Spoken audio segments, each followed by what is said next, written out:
All right. Good evening, everybody. Thank you so much for um, being patient with us as we were experiencing technical difficulties. And we're back live and in living color here for From Protest to the Polls. I'm Pastor Jonathan Louder, Senior Pastor of Mount Zion Church there in Bolingbrook, Georgia, uh, resident of Middle Georgia, as well as a proud resident of now Byron, Georgia, by way of Warner Robins. And so I decided to grab some of my friends and colleagues tonight to discuss some things that are important to us as a people. And I want to go ahead and introduce you to them. Prior to that, what I want each of you to do, if possible, please, ma'am, please, sir, is to take a moment to like, share this with your friends, neighbors, everybody, because this is, I believe, is going to help us to get to at least sowing the seed to get us where we want to be as a people. First, let me introduce uh, our panelists tonight. I'm gonna start with I call her my big sister. We call her the prophetess. She is a member of the Bid Mount Zion Church. Her pastor is Pastor Paul Little, second, and she's a community organizer. She is, you know, someone who cares for people, has a heart of God, believes in upbuilding us as a people as well as people in general working together. And I want everybody to give a good warm welcome to Prophetess Shanita Davis. Y'all, come on, y'all give it up for her tonight. They got the jazz hands. Also tonight we have I'm doing ladies first. You know, we do the best first, and then we get to us guys who just, this is another one who I consider a big sister, a mentor. We've known each other. Oh my God, it's going on about 15 years now.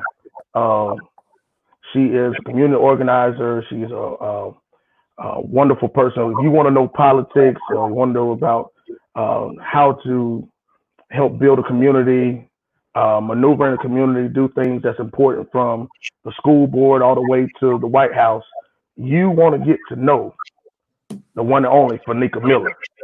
She is amazing, and I'm thankful that she's allowed uh, her time, her schedule to be with us tonight. So Fanika and Shanita, y'all say what's up to the people so they can hear y'all. How y'all doing? Hey everybody. Thank you for Good, having me.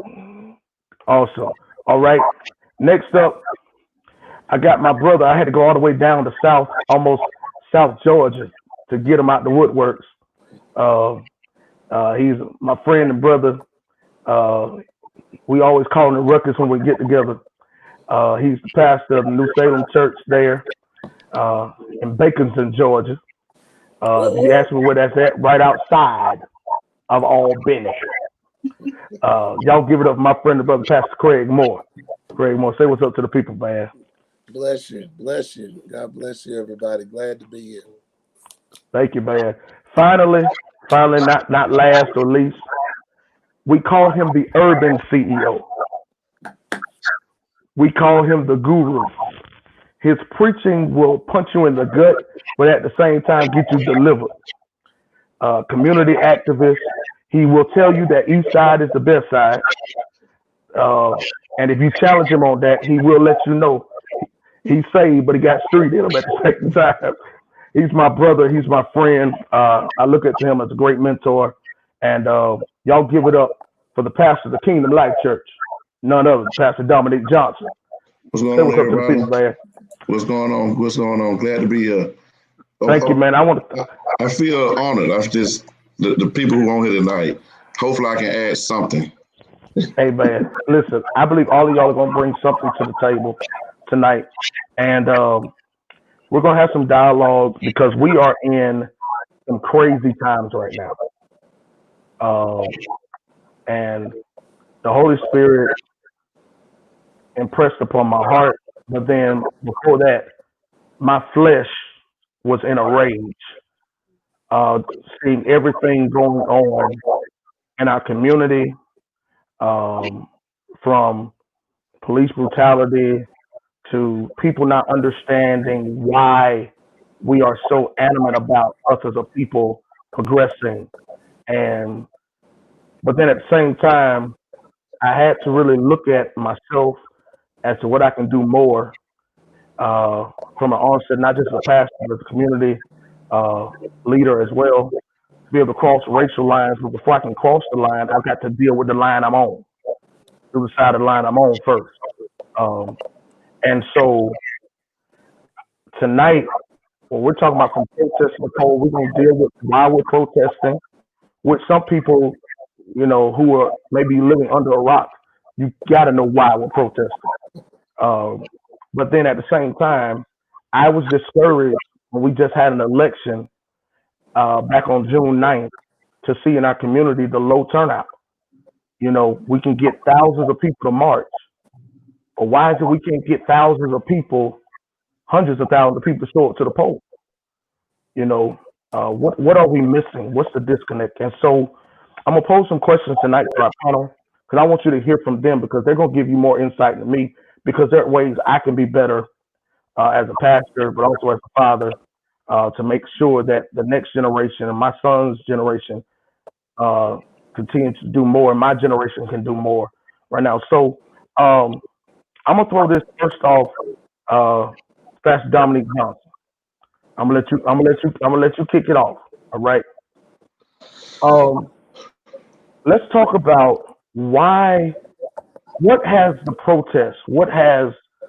protest really been revealing as a people on our side? And see, the reason I come to you with this one because I know you ain't gonna sugarcoat. Yeah. What really has these times been revealing to all of us, so that people can understand why we're protesting and that we're just not out there making a bunch of noise. So let's talk about, and you can deal with how even before this happened, how you were dealing in the community, trying to bring awareness to stuff. So I throw it on you, man. I think what has to happen, man, I think what happened is it's a reckoning that has taken place. There's years of frustration. And when I'm talking about years, I want everybody to understand, particularly if we have any white people listening or allies, accomplices, whatever they want to name themselves, or just curious. You're talking about not 4, 5, 10 years. You're talking about over 400 years of frustration being built up and realizing that everybody is not as, it's not as equitable for everybody to move forward in achieving the quote unquote perceived American dream. You're talking about years of people coming into awakening, or not just coming to awakening, that we've been knowing that this country was built off the back and the slaves and the blood and the tears of black people and brown people. And I even throw Asian people in there, but I'm gonna be honest, I particularly want to talk about black people tonight. Not trying to be rude or anything. But so when you're talking about that, you're talking about people coming to a head, to a vote. Now, here's the thing. We've seen this before another ride. Nat Turner raised up. You see it in the Watts ride, the Chicago ride. But something like this, you have generation upon generations, right? You have the grandchildren, the great-grandchildren of Martin Luther King and those eras who've marched and fought, and they still like, hey, we still ain't got our things, right? We still haven't gotten there. So I think, I don't want to just over talk it. So what you see is black people are mad and tired as H.E. Double Hockey did, on people being killed, nobody being, there hasn't been justice. And so that's why you see the riots taking place. Whether or not we agree with how they're taking place or not, that's what you're seeing. If I could use an analogy, it's kind of like this. It's kind of like I'm married, right? So when I'm in covenant with my wife, or I'm in a relationship with somebody, it's like I get to talk all the time. And when that other person talks, I ignore them or don't hear them. Eventually, one or two things are going to happen. I'm going to leave or I'm going to blow up. In the case of the matter is, we really have nowhere to go. And so that's it. I mean, I can get deeper with it, but I just want to leave it with that. That, man, it's frustration. Man, you're talking about trauma. You're talking about living in poverty and the debt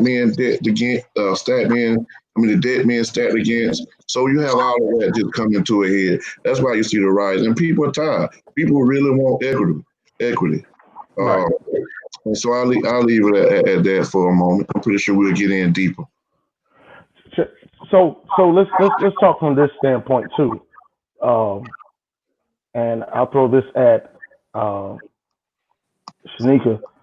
because I think people are frustrated. I know they are. But are we really being heard?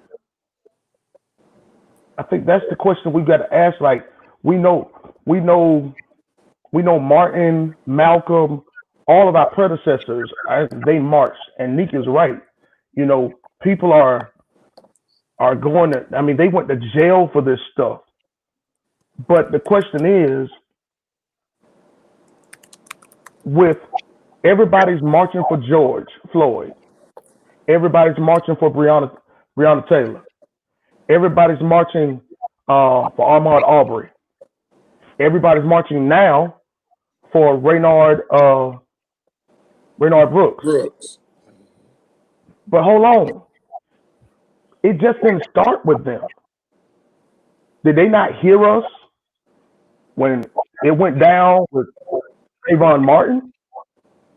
Did they not hear us when it went down with Mike Brown? Somewhere in the disconnect, there's been a disconnect in our voice not being, like, we're protesting, but nobody seems to be hearing us. Let's talk to that narrative.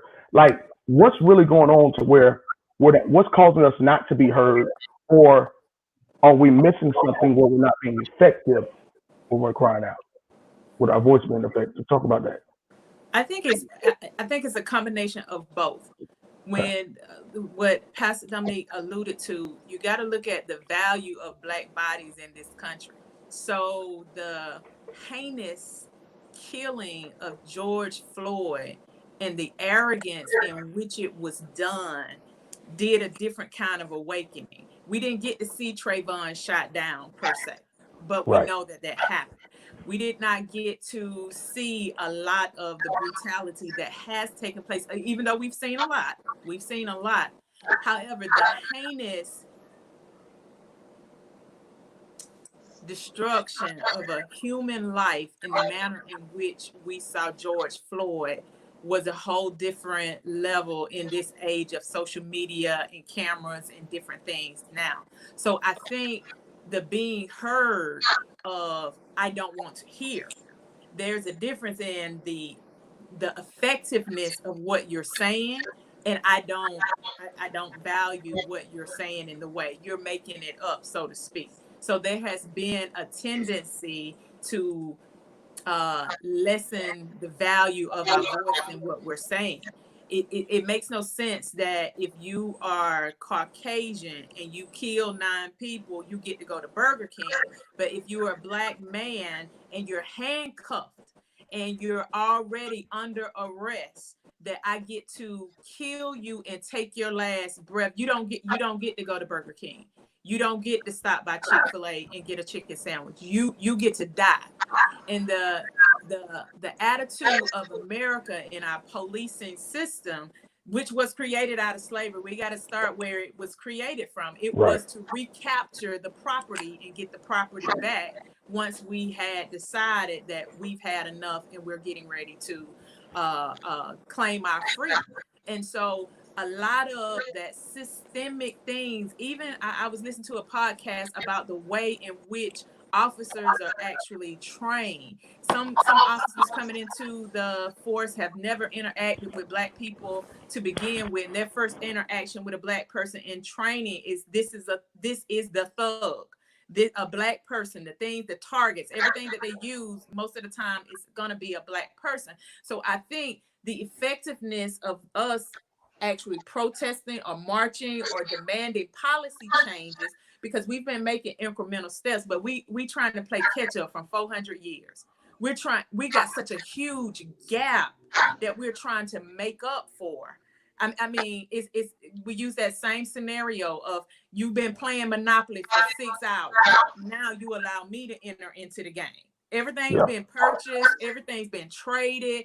I get the few crumbs that's left over. So I think the effectiveness of the voices that's what made it so tiring, because we are out here pounding the pavement trying to do it the right way. But once we start burning or looting or whatever the case may be, we debate right or wrong, then you're listening. It's amazing how many laws or banning of chokeholds can come out of this that we've been asking for all along. What makes this so much different that we can go ahead and move it immediately is because we're burning, because some things are taking place. So we realize we need to do something about it, and we're not stopping. So usually it's a phase. We did it over a weekend. We did it over and it's not ending. See, you said something right there. It's been a phase. And Pastor Greg Moore, I want you to jump in on here too, right here. Why is it that we are so, our predecessors were movement driven, where we're more like moment driven? Y'all kind of understand what I'm saying? It's like it takes something drastic, tragic for us to raise our voice. But the reality is, and I know Nika feel me on this ain't new to us. You know what I'm saying? We faced racial profiling forever. You know, we've seen it based on where people live, the systemic racism. So why is it that the phases how can we move from this not phasing out, but this being an ongoing movement that say, okay, I should be protesting on a continual basis about any and everything that is imperative to me, not just as a citizen, but as a Black person. You get what I'm saying? Because, you know, COVID-19 didn't have no respect for person, and it didn't. But I should be just as loud as needing free testing for COVID, just as I should be as loud as for, you know, protesting about Black Lives Matter. Because I'm gonna go, once you finish, I'm gonna take you somewhere with Black Lives Matter, and Fanika probably knows where I'm going with this. Because I just want to know, how do we move from this being phases, like 1 year? We went from 2012 was Trayvon Martin, if I'm not mistaken. 2012, 8 years later. 8 years later, and this time it ain't Trayvon, like Shanika said, and we didn't see it. This is like Philando, it's on camera. And it's like same area, same city, but now it's phase. Talk about how we move from just it being a phase to this is a ongoing, like we ain't gonna stop till we heard.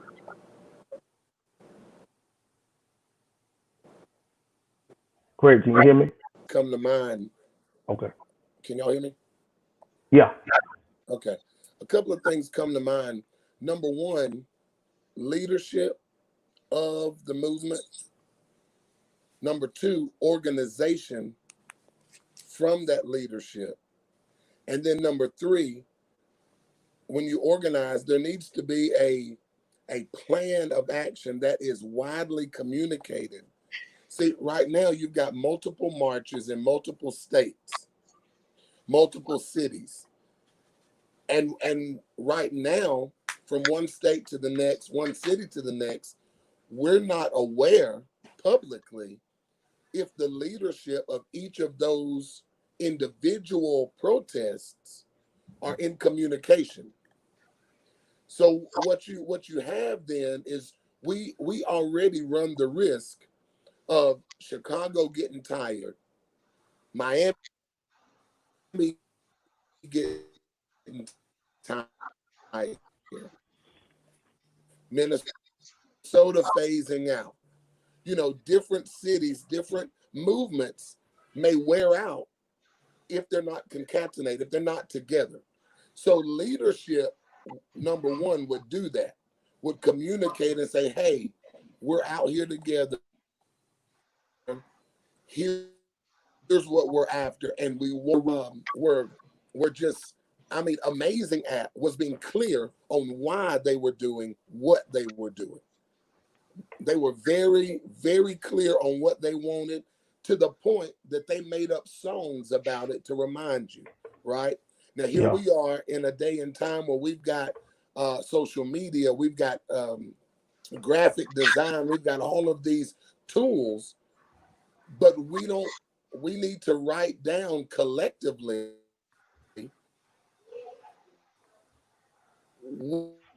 what it is we're after. I would imagine NAACP may have something written down. Urban League may have something written down now. Individual movements may have what they're after. But to me, the way to sustain it is to have leadership, organization, a clear path or a clear set of ideals or demands. And then on the other side of that, we've got to keep the motivation in front of us, right? So we have to keep telling the story of why we're motivated. It shouldn't take another episode, right? We've got what? It was 493. I think it's over 500 episodes now. Accountability. Right. So check this out. And it seems like Ben Crump is showing up at everybody's attorney. Al Sharpton is everybody's go-to for, the voice of speaking to the heart of a matter when it comes to the homegoing celebration. I know in Atlanta, you can always depend on Jamal Bryant to kind of be a voice there. But now we're seeing this thing reaching to where there's no agenda, it phases. Where there is an agenda, you kind of see like, oh no, we're not going to leave until you meet these demands.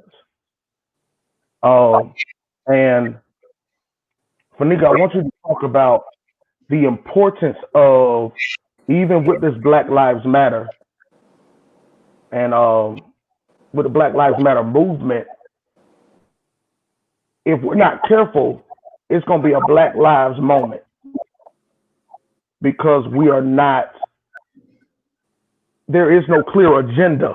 You get what I'm saying? Like, yeah, we're seeing now police reform. Everybody's talking about defund the police. But a lot of people who are chanting defund the police don't really understand what you're talking about. You know what I'm saying? Or if you say police reform, what does that look like? What does police reform look like? And we're hearing now local officials, the NAACP, everybody is throwing this out there, but nobody is giving us a clear picture of what you really want to see. To the point it's almost causing friction between leaders, because we're battling, in the words of Killer Mike, it's almost like we're fighting to see whose slave master is the best.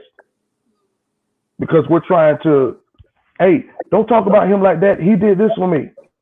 No, this ain't about what they did for you. It's about what we need them to stop doing to us.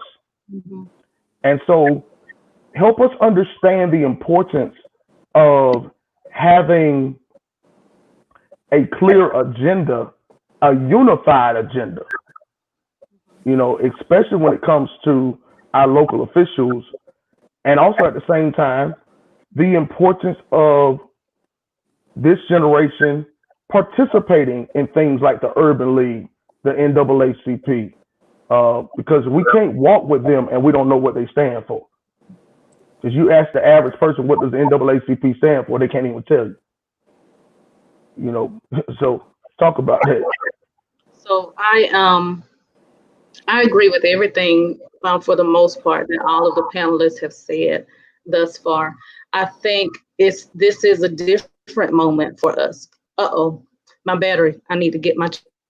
See, look at Jesus. Check this out, Neat. Neat, pick that up. Yeah. All right. So I think what has to happen, man, when you talk about going from a moment to a movement, what usually happens, I hate human nature is a common struggle creates a common bond, right? So when I was a player. Wait, you can't just do that to me, Nate. Say that again. A common struggle creates a common bond. Bond.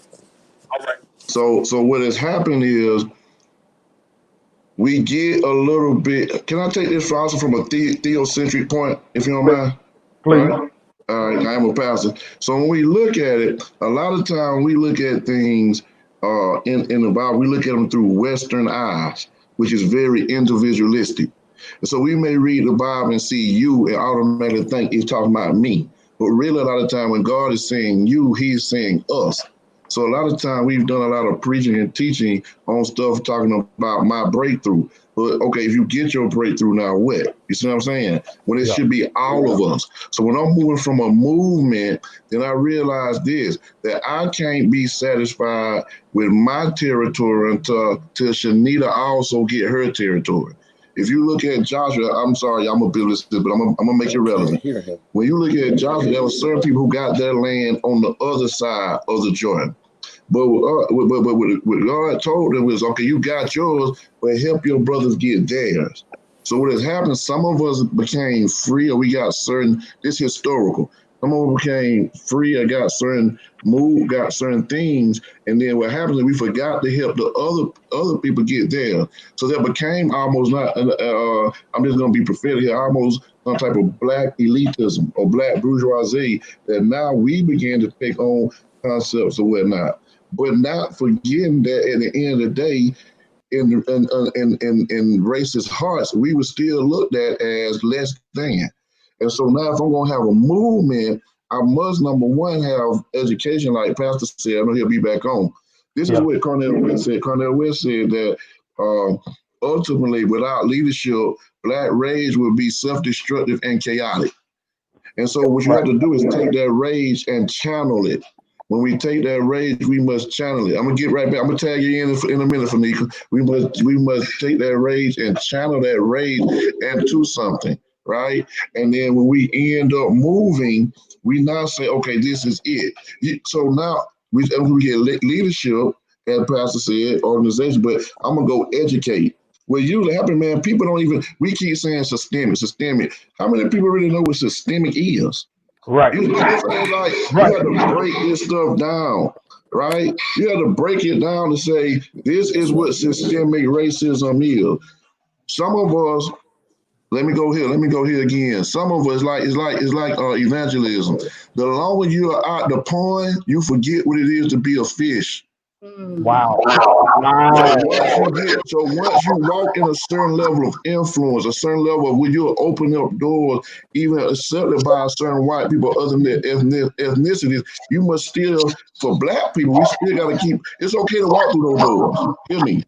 Because you got to be at the table. I know somebody said the proverbial table, right? I get it, but you got to be at the table. But watch this.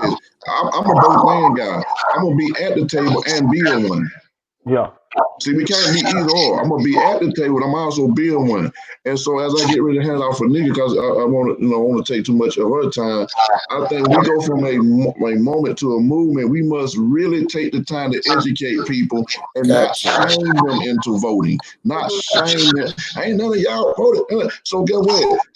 Another thing, people who try to deal with oppression, they don't really have. Let me watch my words. I'm gonna say they don't have time. People who are dealing with oppression, it's tough to survival. They're trying to survive. So we gotta have some type of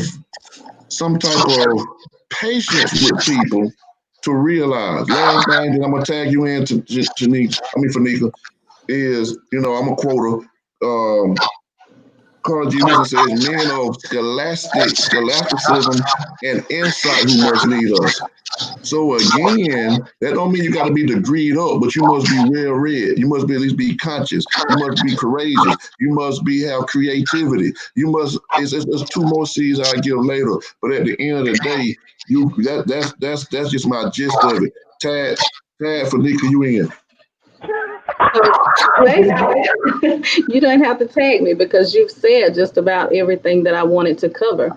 One, I want to caution us always that the young people are ready to lead. They're leading a global movement right now, right? But Yes, they also need us to come in and to assist them, not to take over this moment, but to help them to glean and to gain wisdom so that we can create an agenda. And they are moving in that direction. But the education piece, as you said, most people think of politics high level.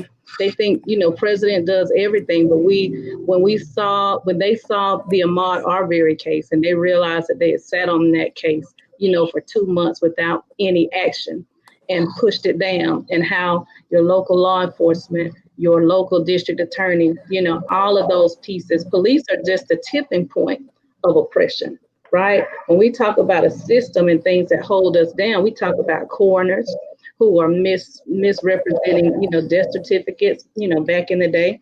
We talk about district attorneys who really are the gatekeepers to the criminal justice system. We talk about law enforcement.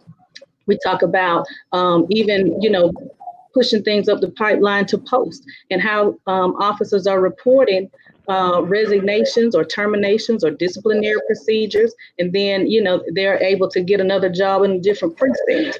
That's a completely different issue, but it's all a part of the education for what we need to do. Our people need a full understanding, and I think we're seeing this global movement because not only are we tired, right, but in many ways, our generation, the ones of us who are on this panel, we failed our younger people because we have gotten comfortable in a lot of ways.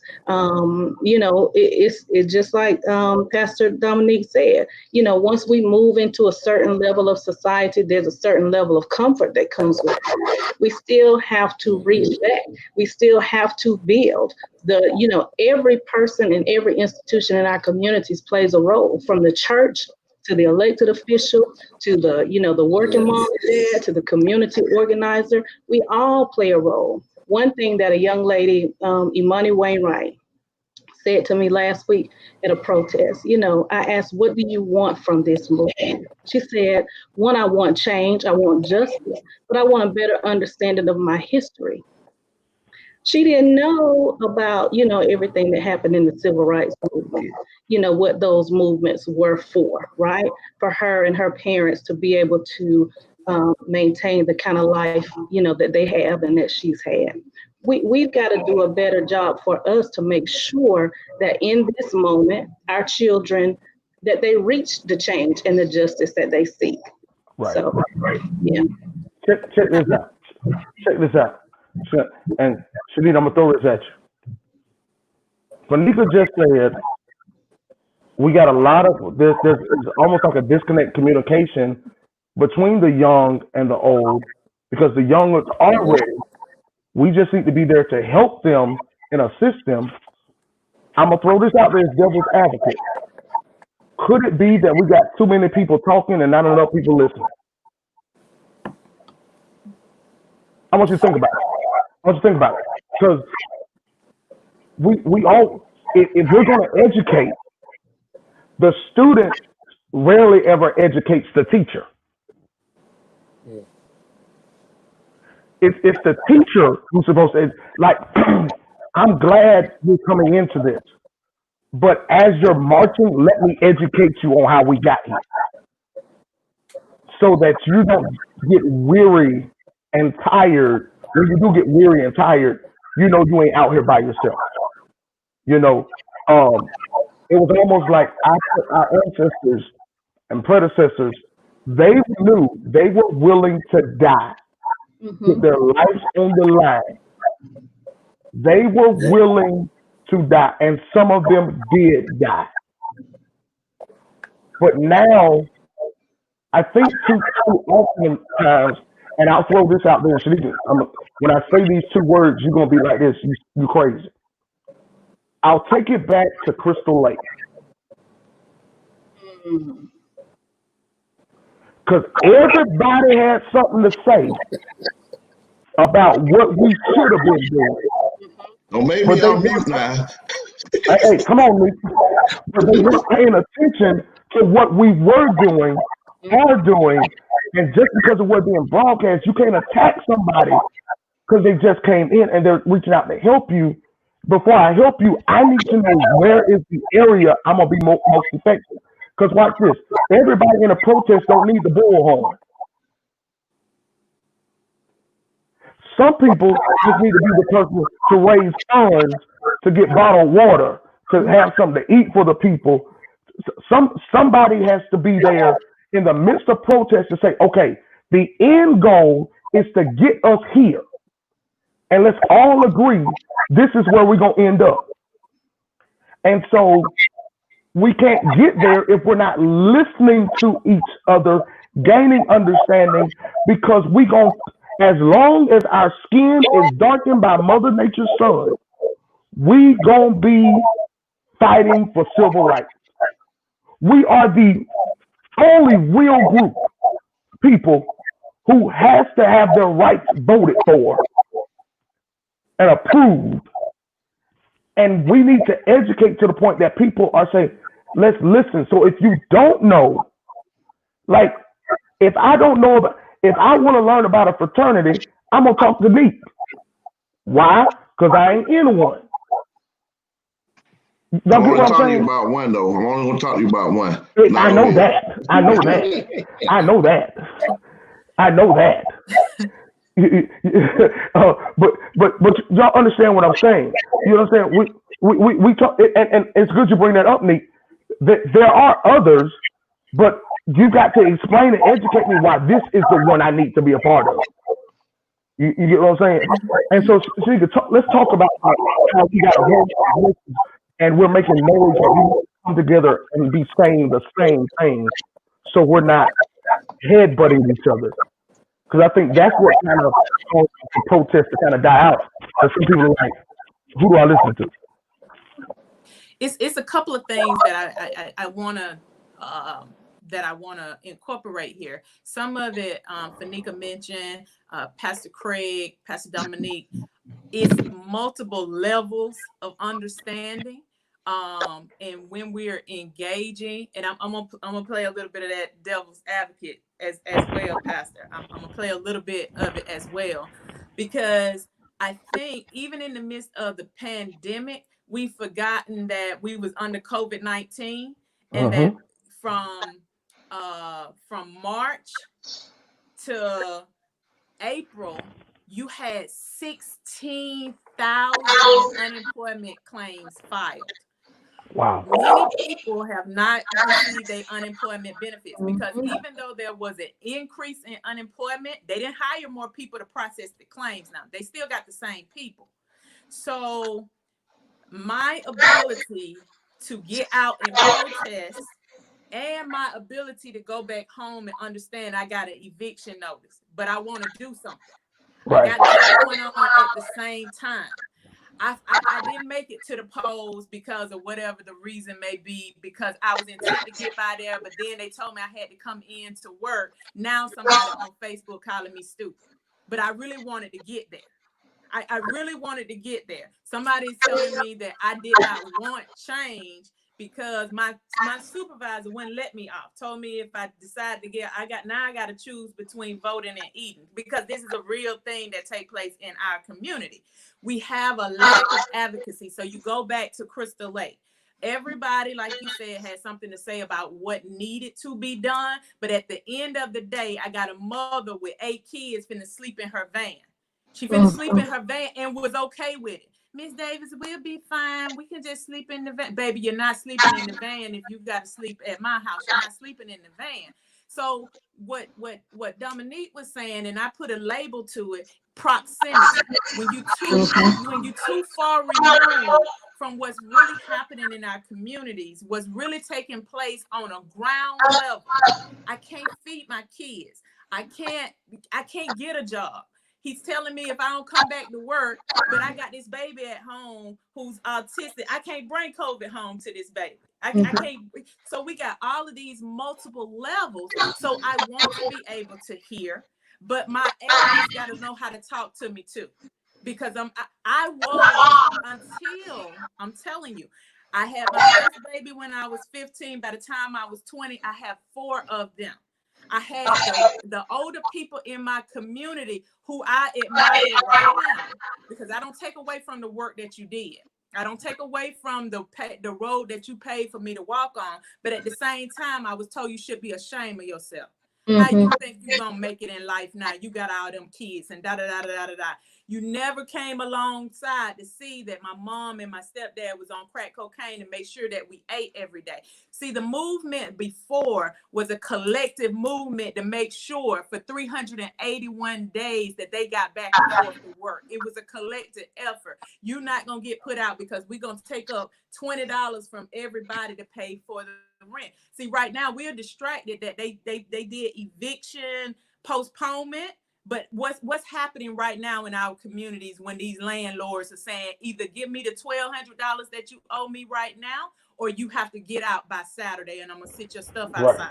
Nobody's paying attention to that. We don't have the advocacy part that we need to understand why it needs to be a movement and not a moment. We need to be able to protect your rights of what's happening and what's taking place. So it's so many different facets. I can't trust you. If I'm having the worst time of my life right now and you're calling me names, no one ever wanted to get an education because you were being. Now we come from a different level because we got emotional intelligence. We can handle a certain, because we've had some grit to get over some things. We've had some tenacity to hang in there in the fight, and you know we made some bootstraps out of the pieces, and we strung them together, and we pulling ourselves up. Some people don't have the emotional intellect to all I know how to do is Thursday. I got $1,200 and I'm finna go and take care of self-care. That's what I'm finna do in the moment, because ain't nothing else happening for me right now. I don't trust the politician. Politician don't come around here and talk to me until it's time for us to vote. So we got to be honest about what it is that's really taking place, because we'll sit in our nice, comfortable house, and with the air conditioner on, the children are not sleeping on the floor on a pallet. Come on, let's go back old school. You're sleeping on the pallet, all of these things. No, you sleeping in your king size bed with your duvet comforter, and you're calling me stupid for not going to the polls, and you tell me I don't want change. No, you get the privilege to sit at your house. You don't have to come down to Tenor Heights. You don't have to come to Pendleton Homes. You don't have to come on the east side and to me face to face. You get to do it behind the computer screen. See, right now, grassroots effort. Come knock on my door and look in here in my refrigerator and see I don't have any food right now while you calling me stupid for not voting. See, it's the proximity of different levels. And it really bothers me, because mothers and children are my heart and my passion, because I was them. That's the reason why I want to be able to bring advocacy. We need to be able to we got to be able to teach one another where we came from.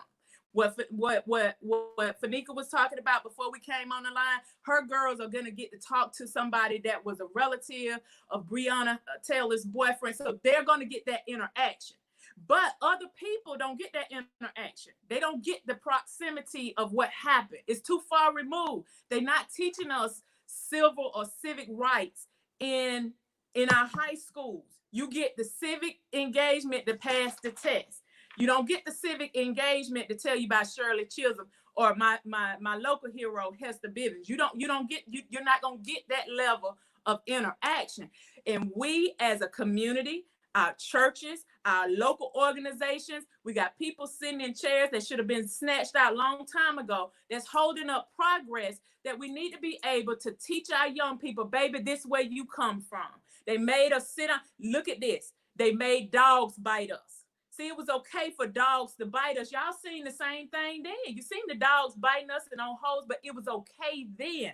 Now you got moderate white people who see George Floyd getting killed the way that he did. And they like, oh no, we can't do that. It's an issue and a problem, not because we're just raising up. It's because white people are using their voices and saying that this is wrong and this shouldn't take place. But until we be intentional about raising up our kids, showing them our history, stop using supremacist ways within our own culture. We got to stop doing it. We got to. I'm sorry. Hey, Nick, hold on. Listen, hold on. Let me go and say this. Everybody on mute. Let me say it. Yes, because we all about to jump in right here now. Right? Let me say it. All right, hold on.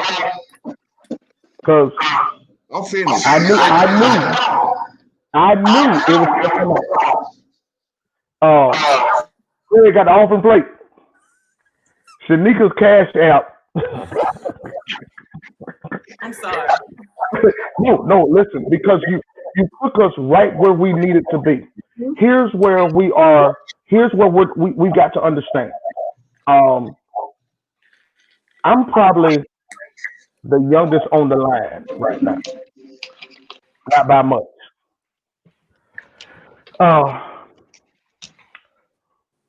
I'm guilty, and I've got to be honest.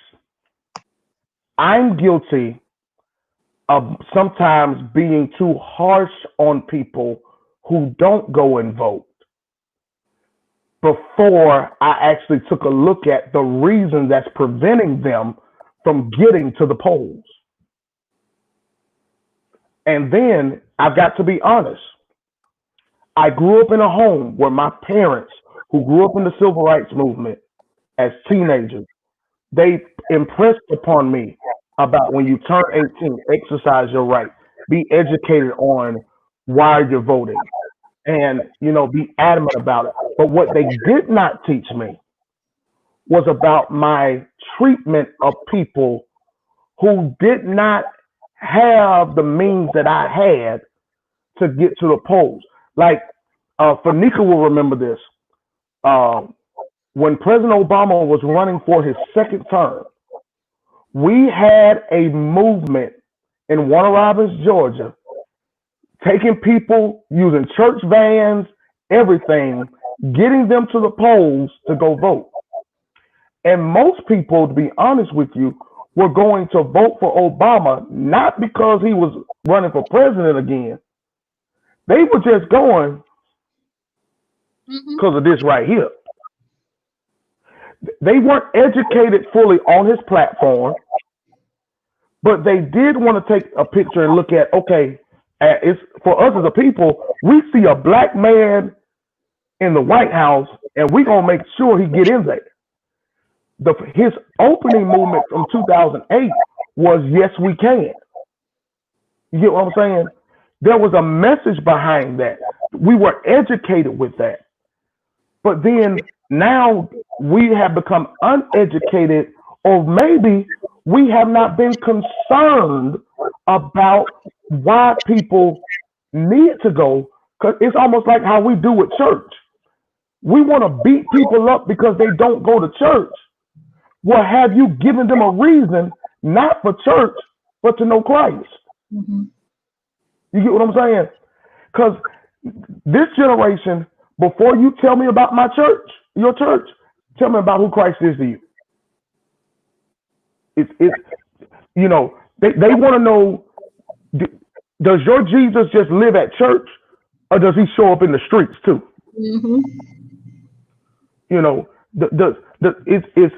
We are in a realm now where we are beating one another up without being informed.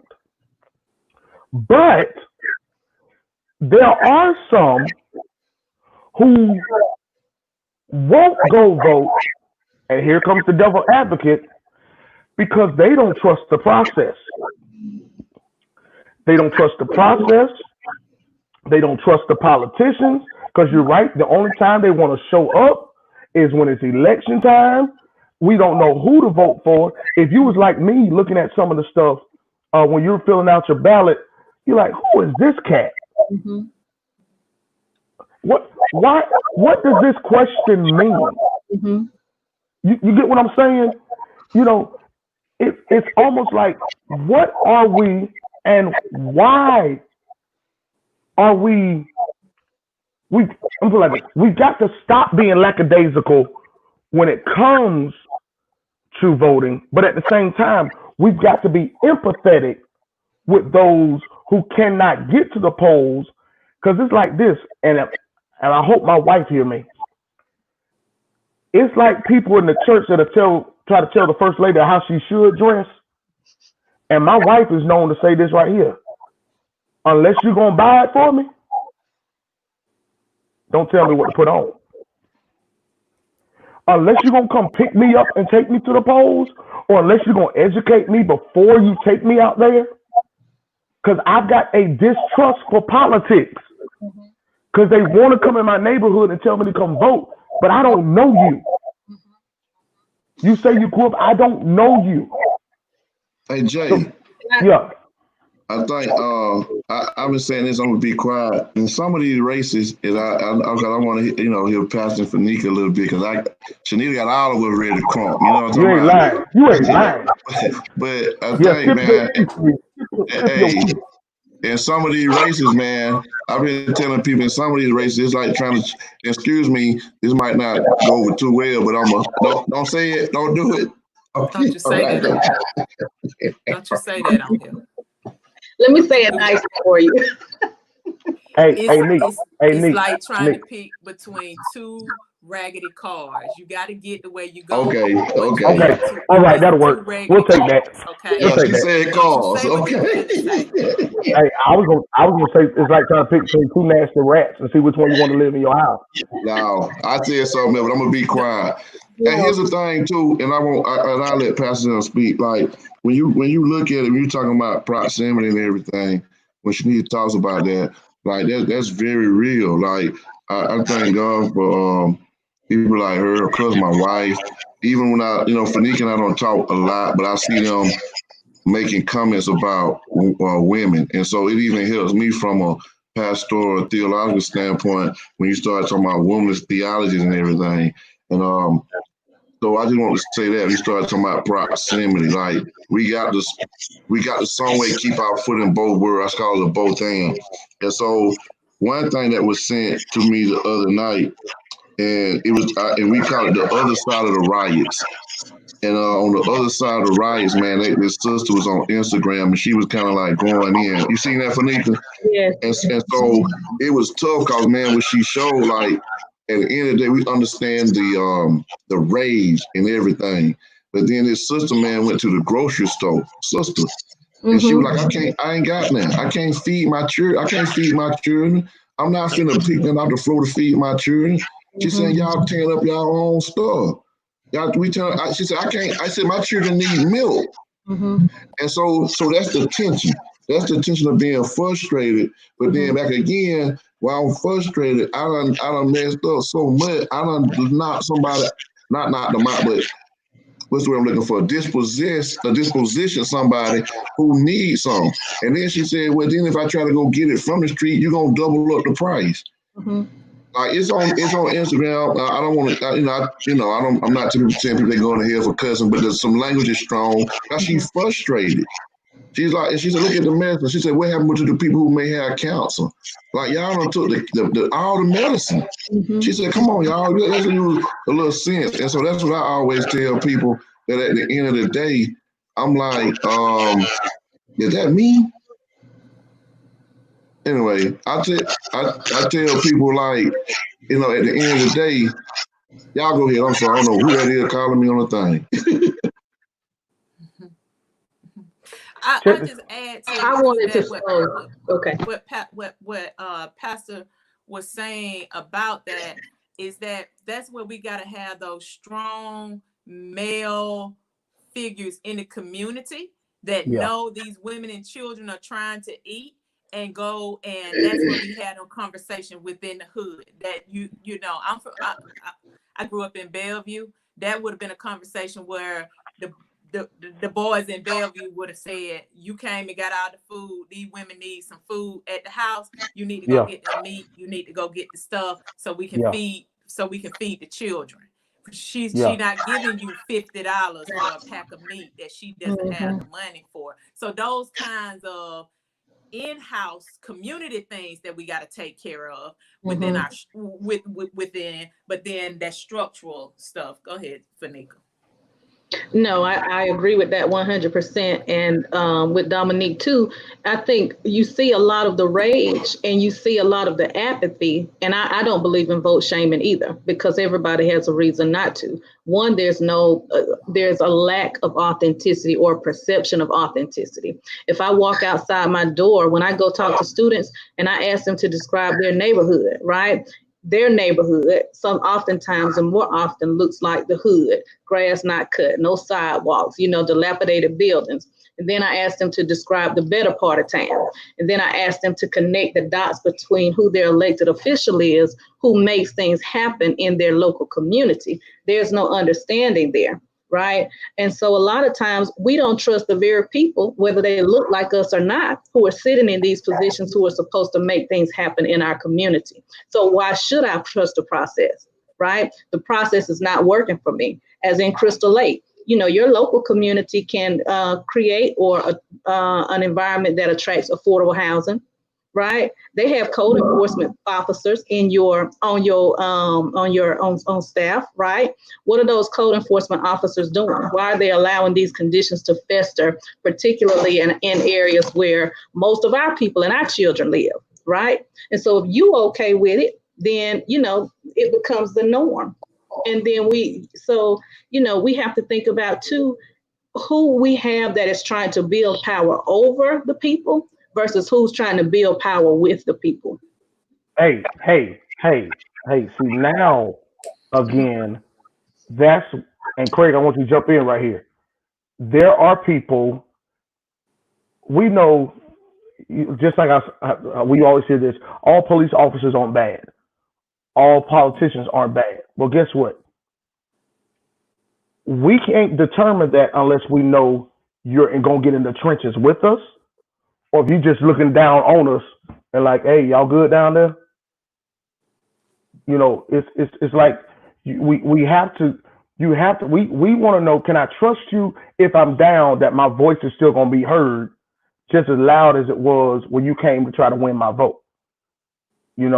And I think, again, that goes the education factor, because we have guys, and again, I don't want to vote shame or anything, who want to come in, and get a vote to say they're going to help, they're for the people, when really your agenda is not for me. Your agenda is more of, you long enough, don't just be, then I need heard. You want just as much when you were just as much when you get in office, because what we don't is people see there are two different things of the world. If you're to the good side of town, I need you to do the same thing through where I live too. Again, Nick said earlier, I don't want to call something systemic, and maybe it's not maybe it's me and my mentality that's causing me to play checkers when they playing chess. So that, did he leave? I don't know. We got no two women at the bottom. They sure can carry it. You know what I'm saying? You ain't lying, man. So, okay, Fanika, we talked about this, and y'all both, you and Shanika, both jumped on this. How do we build trust with the politicians, with the candidates? What do, how do, yeah, I know. See, because again, Yeah, again, listen. ag- again, let me, look, hey, Where you how, been in my life while you running the right? When you asking me for my vote, right? Where you yeah, been? You pulled up in my community before? Have you gotten your hands dirty? Have I seen you advocating before? Did you just pop up? Again, authenticity. You know, I got to try and trust my elected officials and the people that's coming and asking me for something. You're being extracted when you've not sown anything into my community. So you can't just come over here just because you're an esteemed individual. You might be a pastor that's getting ready to run for elected office, but your church sits smack dab in the hood. You know what I'm saying? And you ain't invested in rebuilding that hood. And then That's you it. want to come and sit and you want to talk about how you're going to represent me and make sure that the budget and all of these resources are allocated. But I hadn't seen you doing the footwork from where you are, right? What, right, what where have you been before you come and asking me for my vote? How authentic is your message, right? Are you talking over me or are you talking to me? And again, it goes back to, are you trying to build power over me or are you trying to build power with me?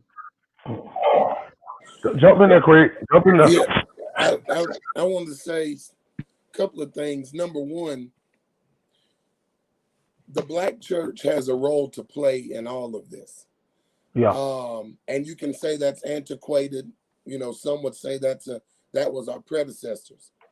However, the one meeting place and gathering place that we all have in common, or for those that are in the street and not in the church, the same meeting place should be in the business of reaching out to the street. So you have a commonality where the message has got to be preached from the pulpit, has got yeah, to be taught in Sunday school, has got to be taught in youth group, right? You cannot be the black church and do what the black church can only do effectively and and and and only teach scripture. And I know I'm gonna catch some flack for that. And when you teach them how to live out that truth, you teach them you don't just live life as a Christian. You are a black Christian, whether you like it or not. And right, there's certain things that you need to know. Second point, not only the black church, but second thing is, it seems like now we're torn on what to preach, because we want to preach to fill the pews, we want to preach to fill the offering plate, we want to preach so that we've got females, we want to preach. Some people want to be the church that's open and affirming, and I'll leave that right there. So we're so careful about what we preach. However, what we see, we're taking losses on issues that concern us because right, of what we preach and teach. And I'm not saying that no black church is preaching and teaching. I'm just saying that has been a decrease in preaching, protests, uh, marching, voting, understanding what it means to be a good citizen. Um, some churches don't want to recognize academic success, their youth in schools. Some churches don't want to recognize athletic success. And so we're in a time now where the pulpit, some churches, you can go 365 days and you don't hear anything about the plight of black people. And if the black church grows cold and silent on black narratives and black causes, our youth are not going to get it. Third point, and I'm done. Many of you heard about the 10,000 person march that was organized in Nashville. But what people may not know is that it was 14 to 16-year-old young ladies, 14-year-old to 16-year-old young ladies. The Huffington Post did an article on it.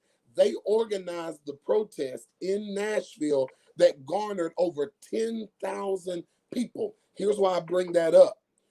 Education, back to what Pastor said, is so crucial. Everything rises and falls on leadership, but the primary goal of leadership should be to empower through education. You've got to educate your people before you can mobilize them. You've got That's to good. educate them, and thus that empowers them. Here's why I'm saying that. I am sick and tired of, in our Black community, us having the same old versus young narrative. When will we understand that when you turn 35, you're old? When you turn 40, you're old. Because there are young people who have the energy, who have the technology, who know how to work Instagram, who know how to do TikTok.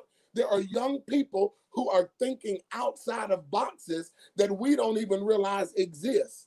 And so what happens is, in our Black community, we can't get out of our own way. You got 21-year-olds who can write code. You got 25-year-olds who can do things that a 32-year-old can't even fathom. And here's why that's important. At some point, we've got to realize that we've got to an age where we become financiers of those younger than us. We don't have to be on the front lines. Our ego does not have to be seen.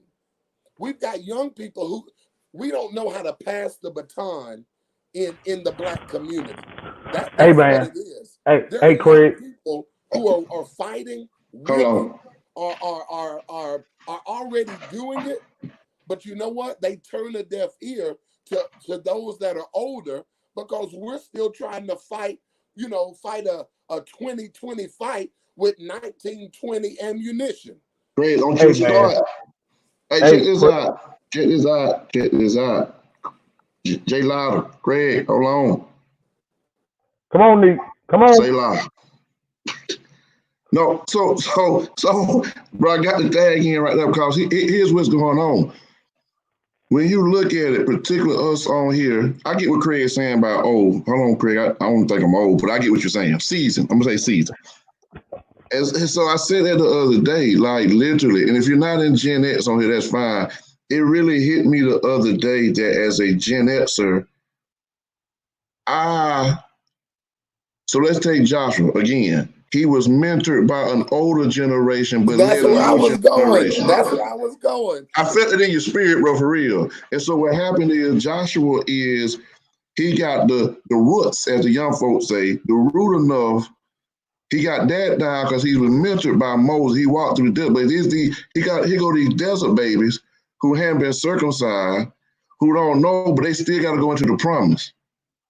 And so what you're doing is, I'm gonna give you, like what Shanita said earlier, a little grit from the old school, but I'm gonna need y'all new technology. So let me mentor you. So guess what? My dad didn't understand hip hop. He called the Fat Boys hiccup music, right? He was like, man, what's your music? But get what? So we got our feet in. We might not agree with Lil Baby and all that. You're like, we done got older, but they didn't understand us. So you had, for us, it was big in pop. So now, but get what? We also got a little Motown in us. We also got a little, if you want to go gospel for those who think I'm sacrilegious, we also got a little Mahalia Jackson, a little Deacon thing. Even though I'm Baptist, we don't do devotion. Every now and then I like to hear Charge the Key. All right. Yeah. And so now, but I can now reach into a generation. So those of us who are on here and those in our age group, we are now the new leaders. And what has happened is you have people who have been fighting over scraps. And so what happens is when we move up, we still fighting over the same scraps. I want it to the point to where when I get 10 years from now, 65, I am the financier. I don't want to be fighting my mentees. What that can cause me to do is to put everything on the line in the table now and give blood while I can. So when I get them, I'm not fighting them, I'm financing them and I'm whizzing them. And watch this, just because I'm mentoring them, that don't mean they my clone. They may not still see it like Dominique. So if you disagree with me, I might say, I tried to say that, I tried to tell you, but we have to take all of that with our answers. Here's how you do it. Oh man, the God of Abraham, Isaac, and Jacob. We're not looking generationally. That's it. That's how you go from a moment to a movement. When you look generationally and realize that the truth of the matter is, I had to say this. If Shanita asked the question thing, I tell you about myself, and I let the mic go. Because I'm usually the one that asks people, how you doing? How you doing on the Zoom, this and that. And so what happens is when Shanita asked on the Zoom the other day with some of my colleagues, man, Craig, for me, I broke down on the Zoom. I broke down on the Zoom because I've been leading, I've been doing it. And when I took and I'm usually straight, I broke down on the Zoom. I thought about a 40-year-old man who cried for his mama. Yeah. I thought about Trayon. I thought about me and my wife talking to my son, and we said, hey, you know how to do the police, you know how to do this. He said, hold on, check this out. I understand what y'all saying, but that's hard to do when you're looking down the barrel of a gun. That's my 15-year-old son, my 11-year-old daughter. Mom, if I have kids, I'm just hoping they'd be able to live. This is what Black people are dealing with. And so now in the face of injustice and hope in Christ, we have to move through that. But guess what? I'm willing to do that. I had to come to terms with, at my age, even though I've been claiming 120 like Moses, at my age, this thing may be halfway over for me. Yeah. So I can't be jealous of the next generation. I'm gonna grind because I want to be like David too. Now I want to see the good in the land of living, but I got to realize there's some other people coming behind me. That's right. And I'm not fighting with them, man. I'm not finna to fight with them babies about because I still want to be the king. I'm gonna try to humble myself and move on out the way. And because I understand this, the greatest amongst you will be the servant of all. That's so right. until they throw that dirt on my face, until the casket drop, like the dudes in the hood say, I'm gonna serve but I'm gonna live what Shanita said. I'm gonna serve in my generation the capacity I am. There was a time, and I'm finished. There was a time when David no longer had to fight giants. Right. They told him this. They said, you don't need to be out. We know you was a warrior in your day. So guys, I don't call names, some of my elders to be out there, but what I do expect for you is not the ridicule. At least say, hey, y'all could have done it like this. Don't fight me, but give me some bread so I can get this movement, man. When I say bread, that's street for some guap, money, whatever you want to call it. Give me that. So guess what? There was a time, there's going to be a time when Dominique ain't going to be slaying his giants no more. But I'm not going to be wrestling with these young kids either, right? So there will be a time I might not be able to be on the front line. I may not be able to go whatever. That may be coming now as I move and look, but you'll always find my hand on the pulse of our people, and I think that's what we got to do. We got to keep our hand on the pulse and at least talk with them and not at them. Watch this. I hope everybody can hear me clear. Quick. I'm going to come right back to you. If you read Exodus 17, Moses is sitting on top of a mountain with his brother Aaron and his nephew Hur. And Joshua is in the valley fighting. They're fighting their cousins. That's if you read, they're fighting their cousins. Abimelech shows up, and nobody knows how he got there, how he found them. But Moses is sitting on top of the mountain, and every time his arms are up, Joshua and the children of Israel are winning. Joshua's job was not to go hold Moses' arms up. His job was to be in that valley and fight and trust that as long as Moses was doing what he could, we're going to keep winning and because we're doing what we can.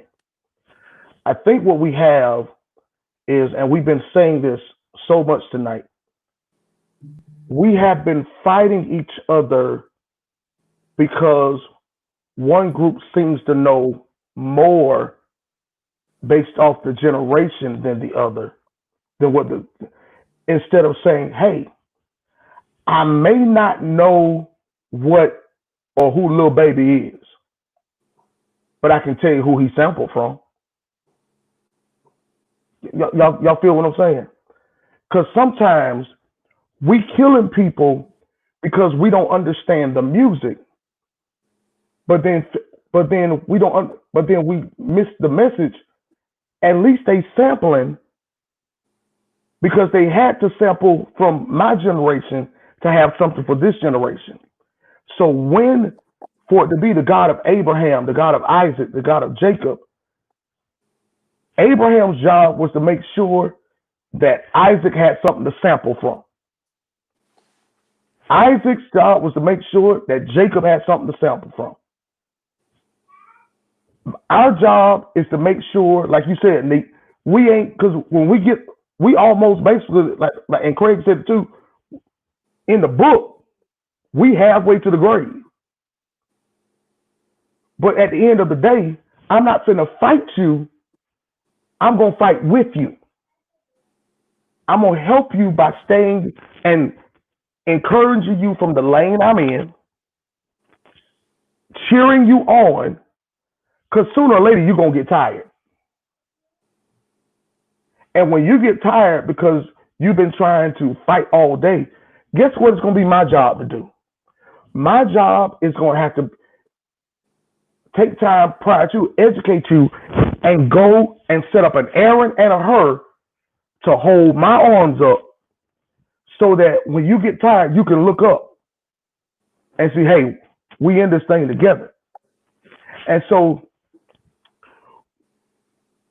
if we're going to really educate our people, we've got to not give them the sugar-coated version. We've got to give them we've got to give them the real. Yes.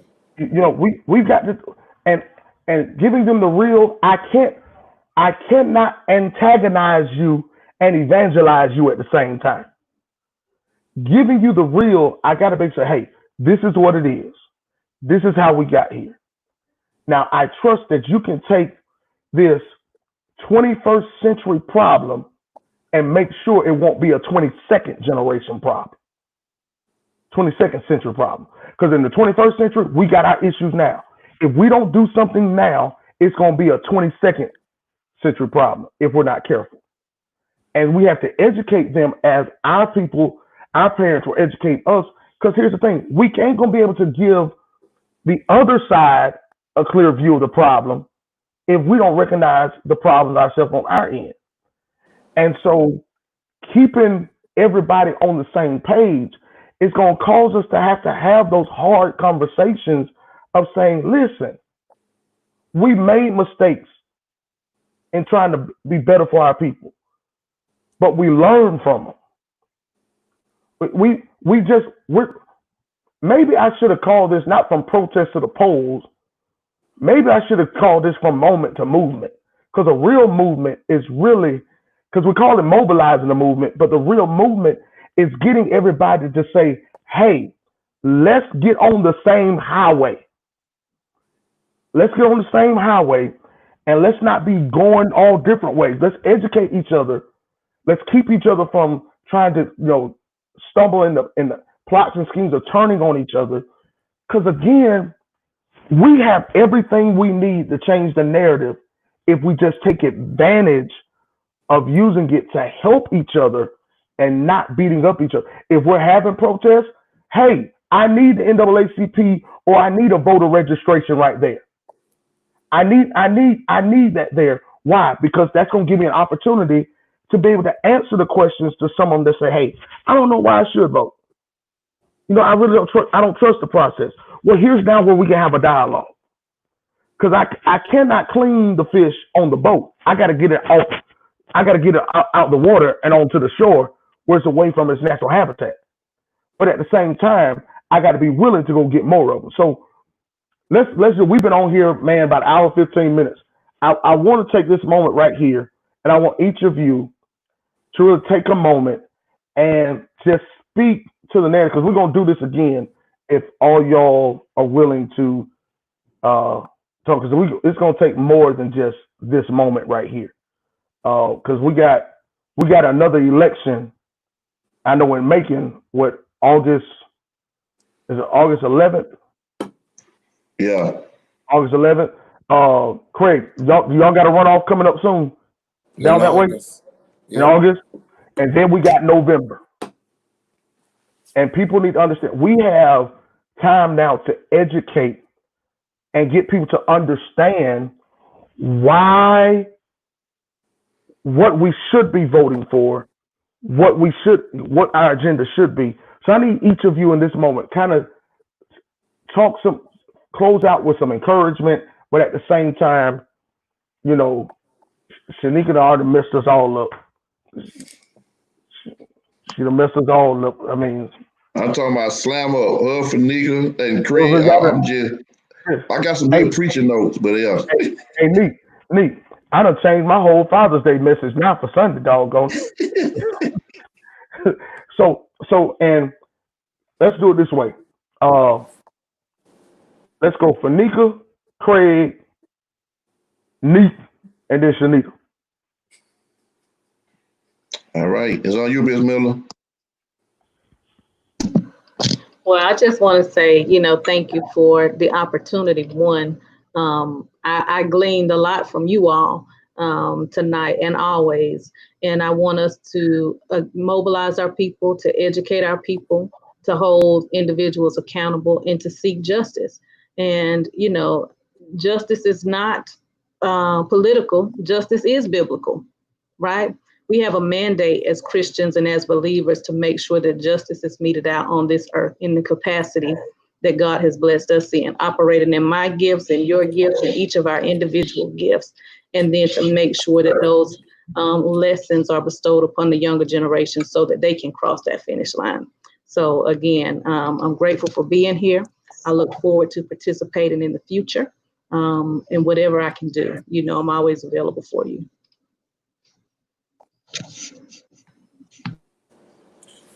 I want to echo Fanika's sentiments. Pastor Jay, thanks for just the invitation to come and share, but also to receive and to listen. These types of forums are definitely what our people need. They need to see real people, street people, church people, pay and bill people talk about the issues that affect us. I guess in closing, to me, it goes back to we cannot, and you hit on it in your last statement, Jay, when you said antagonize. I hate to say it, but some of us are afraid of our own. There are certain hoods, certain streets, certain places that we don't want to go talk to folks. Some of us want to, I think Shanika said it way earlier, we want to sit in our air-conditioned churches, or we want to sit in our gated communities, or we just want to sit on our street in our house and do our own thing. And guess what? Sadly, that's your right to do, right? But in order for us to get where we need to be as a people, somebody has got to care, as the old church would say, about the people down in the valley trying to get home. And so we've got to be willing to take the education to the uneducated. And it starts with our cousins, our nieces, our nephews. I can think of plenty of folk in my family that haven't voted and have not voted for legitimate reasons because they don't know who, why, or what. So the onus is on me because I have the passion or I care, or the next person. So I think that's gonna make the difference for us, is when we quit being so busy or shift our focus to education. The other thing we've got to realize is there is an enemy out there who wishes to cancel our votes, right? 18,000 votes were lost in this most recent Georgia election. Now, you've got Kemp, who's moved on to be the governor. We know that was stolen. You've got Raffensperger, who is filling his shoes, and we see how this recent election is going. And so you've got to have enough votes that you can waste those that are going to be stolen and still have enough to make a difference in the poll. That's what we did with Obama. They mobilized enough people to overcome suppression, right? Yeah. And so when you and we've got to understand that it is a fight, right? It is a fight. It is long. It is arduous. It is tedious. Somebody's gonna have to feed you. You're gonna have to be watered, and we're gonna have to stay the course. And I'll say this, and I'm done. This is the moment. We won't get another moment like this. We will not get another moment like this. So the black pastors, the members, I mean the black voter. See, we've got to make sure that at the local level, our city council and county commission looks like us. See, we've got to mobilize in that way. And that takes me back to my original statement, my entry statement. I'm done. Leadership, it's got to be organized, strategic, and there's got to be education. It's got to be there, and it's got to be on the local level, in the hood, in the gated community. It's got to be widespread. Otherwise, this will stay a moment, and it'll never make it to a movement. But we can't afford to miss this.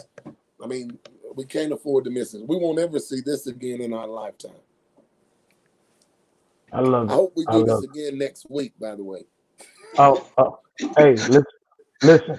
That was going to be my next, because we got people, and I want to thank, before Nick goes, I want to thank everybody who's been tuning in. That's been the top question. Will this happen next Tuesday? And I'm going to say, I'm like this right here. I'm going to say yes, I'll be here. I hope the rest of them can, because again,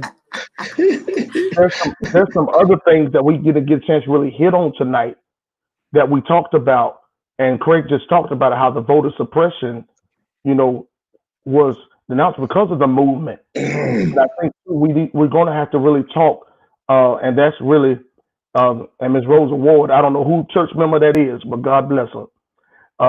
Ms. Rosa Ward said, "Where do we go from here?" That's my president of deaconess. Oh, well, praise the Lord. Praise the Lord.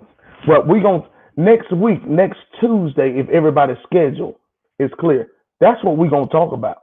Where do we go from here? Because we spent time talking about each of us are pulling in like the hindrances, admitting I had a semi-Rod Parsley moment there, Dominique. Well, I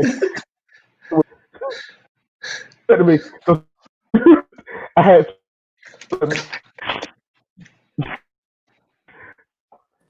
there was no, beat people up not going to do something educated though. So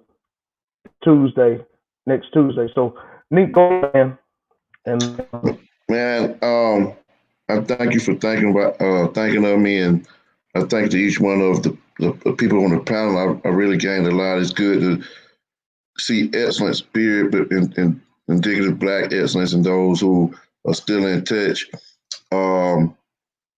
And so to take up on so let me say this, and I go this. I want to get us to be encouraged. I put a post up today because, as some of you all know, they spray painted in front of the Tubman Museum. They put black spray paint on MLK Boulevard. And I was like, man, that little spray paint ain't gonna hurt us, man. We survived the Middle Passage. We survived slavery. We survived Jim Crow, water holes, dogs. Pretty much, the terrorist KKK, came in the middle of the night, took our people. You know what I'm saying? We still here. So be encouraged that we are strong people, and we're here. Keep in mind those, I know that everybody who may be tuned in may not be believers like we are, but we want to welcome you into that Jesus wasn't weak. You know what I'm saying? That's right. That's right. They paint him as this cat who floating around with blue. That wasn't him. He wasn't weak. As a matter of fact, he had a ride or die dude with him. And everybody think it was Peter. It really was Simon the Zealot. A zealot at that time was anybody who was ready to go to war for the cause. And so you can't be no weak man walking around with a zealot on your team.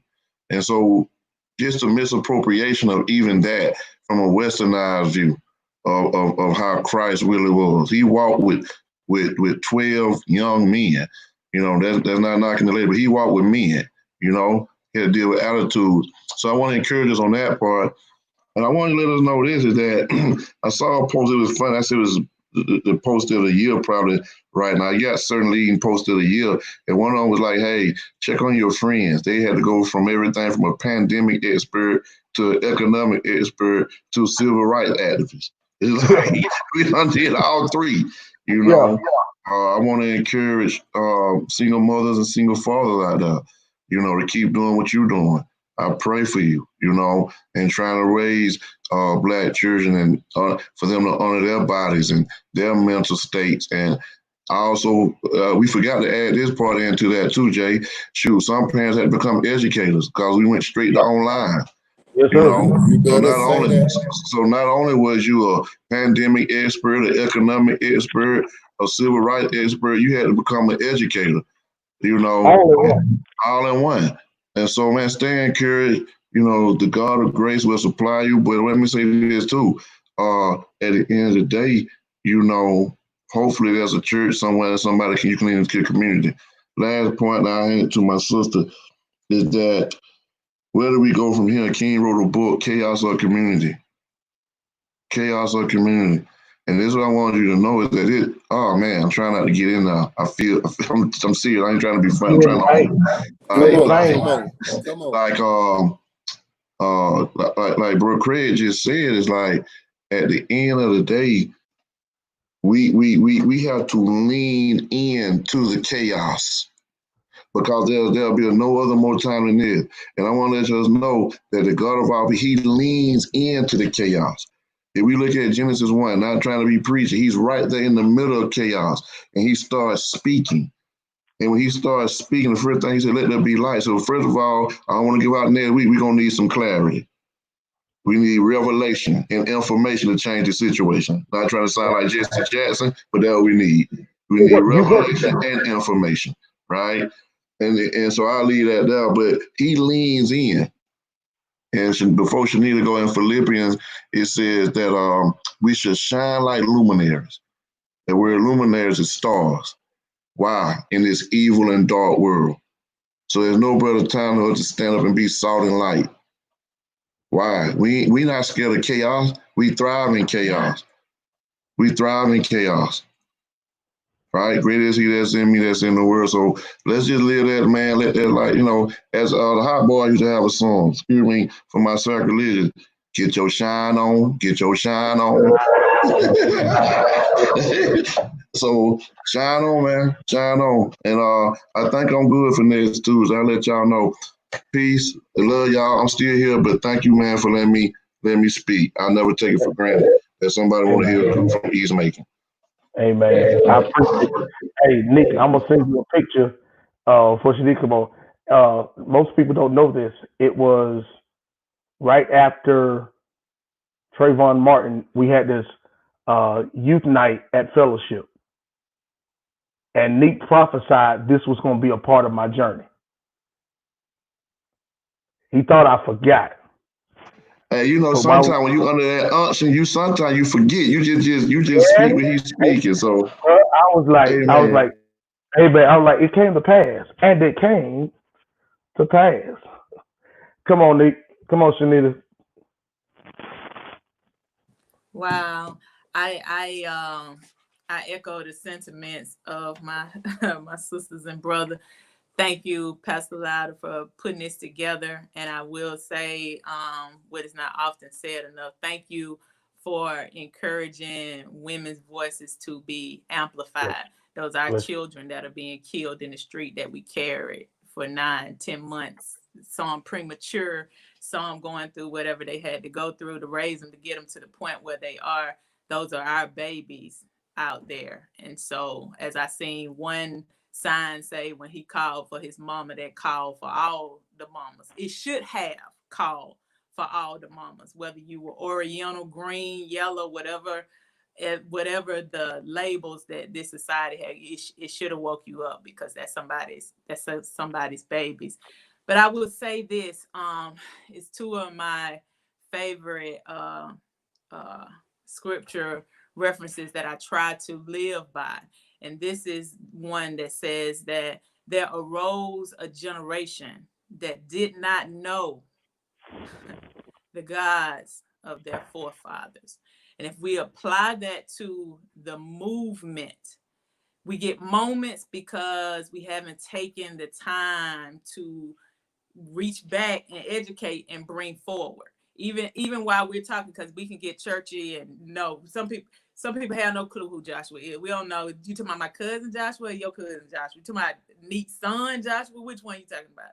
So I have a hunger to pour out and to have that compassion, understanding that God is on the side of the oppressed. And if the gospel that I'm preaching from my pulpit is not addressing the inequities, the disparities, the poverty, the food deserts, if it's only, I'm gonna cut some of it out. If it's only addressing just what could benefit me and mine, and I'm sitting there and I don't hear a message that's coming to me, that's talking to me about my situation, that God can step in and help me where I am and helping to progress and to move things forward, then I just don't want to. I just don't want a God like that. If that God don't care about me eating, he don't care about me having the basic necessities, I don't want it. It just don't make sense. I don't want that one, not because he doesn't care, but because the representation has shown me that he doesn't care. Because even as what Pastor Dominique said, greater is he that is in us, is our responsibility to be salt that preserves and light that opens up into the way of darkness. The other one is Micah 6:8. What does the Lord require? Mama. What does he require? We are to do justice, not talk about it. We need to do it. Like, we need to do justice, to love mercy with one another. Can you be merciful? I got 5 sons. Listen to me. They go from 30 to 23. And y'all are males yourselves. So you know the evolution of that male thought process right there. I have to be patient with my babies as they're coming into their own and learning and growing. I don't get to say, that's just so stupid. The world gonna teach you. You gonna learn you gonna get it. No, right. Son, I understand. Yeah. I get it. Just keep working on that thought. Keep massaging that thought. You know, long as I don't want you to get killed with the thought. I don't, that's why I draw the line. I can't let the thought get you killed. I need you to, come home at the end of the day. So that part is to walk humbly with our God. Humbly with our God. I want us to know as a people the excellence that is in us. They still trying to figure out pyramids. Yeah. We are excellent people. Our representation of us and our care for one another. We are beautiful. Everything is beautiful about us. When my mother was on crack, she still was beautiful. She still was beautiful. She was beautiful. She was the queen that God made her, who was going through a situation. Quit making my situation be me. Right. Quit making my situation be me. I am created in the Imago Dei. Yeah. And if we're going to embrace it, we got to embrace it for real. We got to bring it to life for real. How about calling me in instead of calling me out? How about calling me in instead of calling me out? Bring me in instead of calling me out. When I had them 4 babies, and I wanted to be in so bad, but I kept being called out. Look at this. Another statistic, another this, another that, another this, another that. If I didn't have a divine encounter with the Lord Jesus Christ on my own, I wouldn't have came to church. But I had a face-to-face encounter. I had an encounter. So we got to rethink it all. Reimagine the way we represent and present the gospel in the 21st century so we can get to a 22nd century. So we can get to the next part where my grandbabies and their babies and their babies, because we come a mighty long way. Virginia Sim, we come a mighty long way. We come a mighty long way. So be encouraged. I encourage everybody, be encouraged. Speak hope and speak life instead of speaking death and damnation and calling everything out of our people. We need to call some stuff out, but for our people, we need to call it in. Listen, Pastor Jay, I can't hold my peace. I gotta say one last thing. Say it, man. We talked it and we say it. The reason why George Floyd calling for his mother resonated, because it was the voice of George Floyd, but it was the Holy Ghost who can speak down through the ages of time. Reverend. It was the Holy Ghost crying out, rising up what we see. And let me prove it to you and I'm done. Who else do we know that while he was dying cried out for his mother? See, Craig. Who else do we know? Not Trey. We ain't heard this about Trayvon. We ain't heard this about Philando. We ain't heard this about Breonna, Sandra Bland, Tamir Rice, Walter Scott, Rashad Brooks. Who else do we know who could start a movement with just 12 men, turn the world upside down? Who else do we know? He stopped dying long enough to talk to his mom. Had been on the net. The chronologist would say the knee had been on the net at least 4 to 5 minutes, if you look at the tape, before Floyd got to his mother. And what do we know about death? Everybody don't know this, but we, and you know we is, we know that just before you enter in, you cross over, what do our folk do? They start talking about auntie so-and-so. Yep. And uncle so-and-so, and I saw brother so-and-so, and you start saying, wait a minute, them folk been dead. That's because they're not seeing what we see right here. They're transitioning and able to look over and see folk that have gone on. But who else was it? Jesus Christ stopped dying long enough and said, John, take care of my mama. Of my mama Mary, and Mary, take care of your son. And thus, when George Floyd spoke and said, Mama, I can't breathe, what he was saying was, we've got to, the Holy Spirit is about to do something. I'm not going to get there with you. I think King said that. Floyd said, I ain't going to get up from here. I'm not going to get up from here. He said, but the one who works in me, and I got to quit, but what did the news media say? The news media testified, no matter what Candace Owens said, no matter what Bill O'Reilly said, no matter what they said about George Floyd's character and his history, reports came from Houston, Texas, that George Floyd used his witness to lead people to Christ, whether it was through basketball and a Bible, whatever it was. And so I full well believe that it's the Holy Spirit that spoke through George Floyd to say something familiar in the spirit and in scripture that woke up a people. And we cannot afford, Revelation says, let he who has an ear. Listen. We'll not have our offering altar call. I'm going to close it like this. We need close to it like this. Close it out. Yes. Let me. Listen.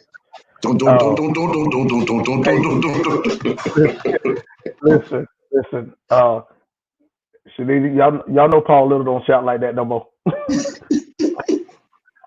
Hey, watch this. Jay, watch this.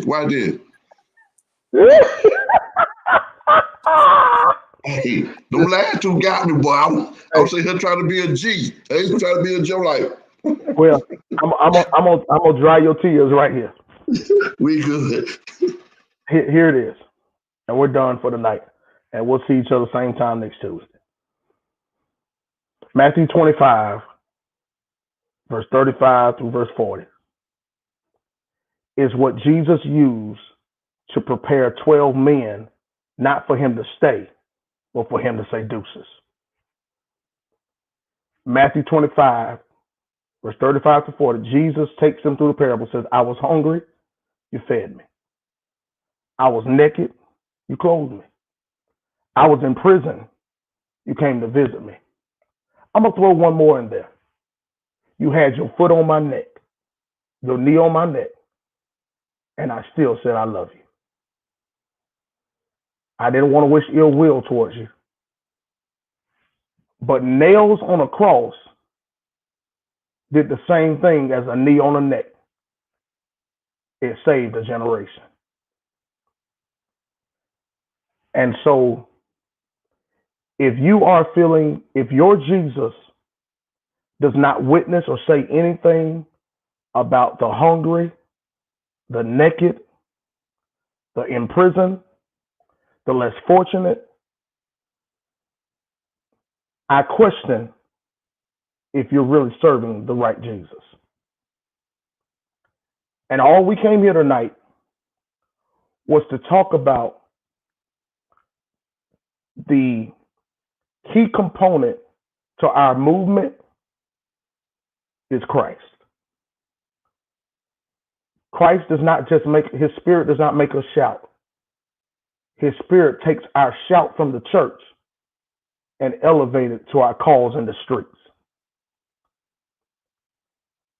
We're no longer going to beat you up about not getting to the polls, because your shout from a closed room is going to help you get educated to the matter, to stop putting your faith in politicians and faith in a process, but still to say in the midst of all that, no process can block me, no politician can stop me.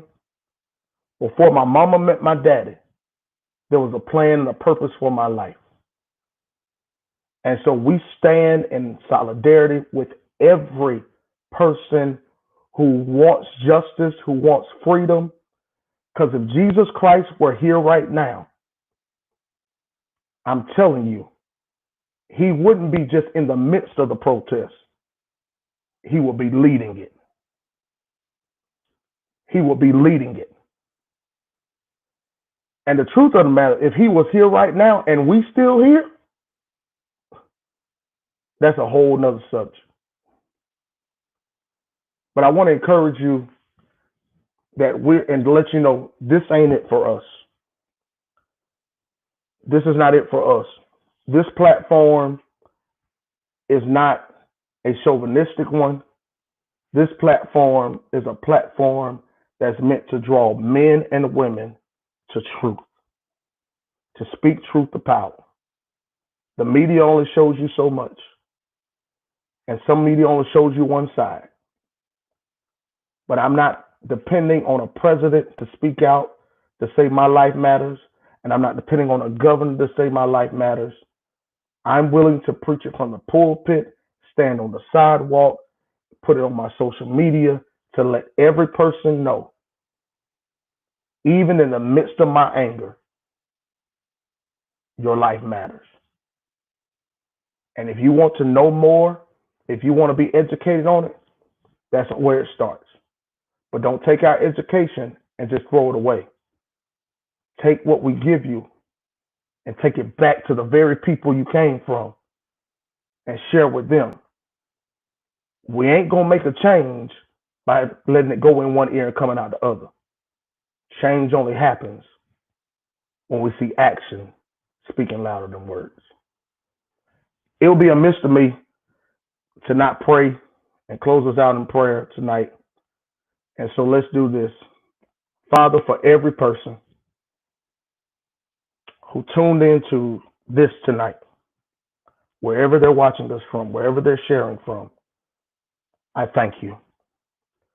For every person who's going through, dealing with injustice, enslavement, any kind of bondage, any kind of disparity, Father, I pray now that your spirit will liberate them spiritually, mentally, and physically. But at the same time, God, if it requires financial movement, that you prepare the way. Help us to be the generation of people that will make the 22nd century better than the 21st. Help us to communicate, talk to one another. Help us to talk to, not talk at. Most of all, we cannot make change or be effective change agents without your spirit. Grant us your peace. Grant us your spirit. Grant us boldness to work together, to stand up for justice, to fight for freedom, but at the end of the day, to live a life that's pleasing to you. In the name of Jesus, we pray. Amen. Thank you, everybody who watched us tonight. God bless you. We'll see y'all next Tuesday, 7 o'clock, right here. I was told, y'all, that we're going to have a special guest next week. Y'all might know him. His name is Paul Little. So I can't take all this heat. I can't take all this. well, guess It's too what? One of much. us gonna get out the kitchen and go be. Hey, I love y'all. I appreciate y'all. Y'all be blessed and salute. Good night, everybody.